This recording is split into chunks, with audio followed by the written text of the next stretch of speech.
My moms will force us to tender Montana Horse Rescue Ranch for 7 straight days to claim any inheritance. My siblings didn't know she'd installed trail cameras all over the 200-acre property years before she died. The lawyer read the terms out loud and my older sister actually cackled. 7 days in that dusty ranch, no outside help, feed and care for all 12 rescue horses, complete every daily care log. My brother crossed his arms, scoffing. This is barbaric. You can't force us to be ranch hands for an inheritance. The lawyer just shrugged. You're welcome to walk away, but Miss Henderson was very specific. Anyone who leaves before 7 days or neglects a single horse forfeits their share entirely. My younger sister was already on her phone googling how to contest a will. I didn't say a thing. I spent every summer on that ranch from age 8 to 20.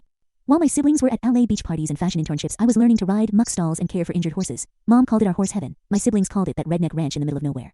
We showed up at dawn on a Sunday. My siblings bought a private chef, a luxury glamping tent with a king bed, battery-powered heated blankets, a portable wine fridge, and enough prepackaged snacks to feed a small town. I brought a backpack with a change of clothes, Mom's Hendrick horse care journal, and her faded leather cowboy boots. My brother looked at my bag and smirked, roughing it. Cute. You'll be begging to leave by sundown. I just smiled. He had no idea what he was walking into. Hour 3, they realized the horses needed to be fed twice a day, and none of them knew how to halter a horse, let alone muck a stall. My sister got nudged by a gentle rescue horse, screaming that the animals were dangerous. They weren't dangerous. They just needed to be cared for the way Mom taught me. I haltered each horse, fed them their specific grain mix, mucked their stalls, and didn't offer to help my siblings. Hour 6, they still hadn't figured out how to lead the horses out to the pasture. My brother threw a hay bale over the fence and called it a day. It wasn't enough. They needed exercise the way Mom had written down. I led each horse out to the pasture one by one and didn't look their way. They huddled in the glamping tent, complaining, sipping wine. I could hear every word through the trees. I can't believe she made us do this. My older sister whined. She was always so crazy about these stupid horses when she was sick. My brother nodded. This place is worthless anyway. I'm selling my share the second this is over. Bulldoze it, turn it into a luxury golf resort. Why is she even here? My younger sister gestured toward the barn toward me. She barely visited the last 3 years. Probably thinks she was Mom's favorite. My brother laughed. Please, Mom was too out from chemo to remember who even showed up. I stood by the barn listening, saying nothing. Just kept brushing down the oldest rescue horse the way Mom taught me. Hour 12, my older sister finally cracked. She stood up, wiping hay off her designer jeans like she was leaving a red carpet event. This is ridiculous. I'm not spending a week covered in horse poo and dust like some cowboy. I'll contest the will. There's no way this holds up in court. My brother grabbed his duffel immediately. Thank God, I've been waiting for someone to say it. My younger sister was already climbing into their SUV. They didn't say goodbye.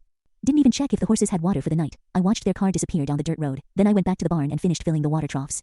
Days 2 through 6, I lived exactly how Mom and I used to. Woke up at dawn, fed the horses, mucked the stalls, led them out to pasture, groomed them, treated the injured ones, and fell asleep on the farmhouse couch to the sound of crickets. Day 5, I noticed something I'd missed before. A trail camera mounted in a pine tree near the barn, solar panel on top, tiny blinking red light. I looked around. Found another by the pasture, another facing the farmhouse porch, another in the tap room. Mom always said those were for watching the coyotes. I never thought twice about it, but now I couldn't stop thinking about what else those cameras had seen.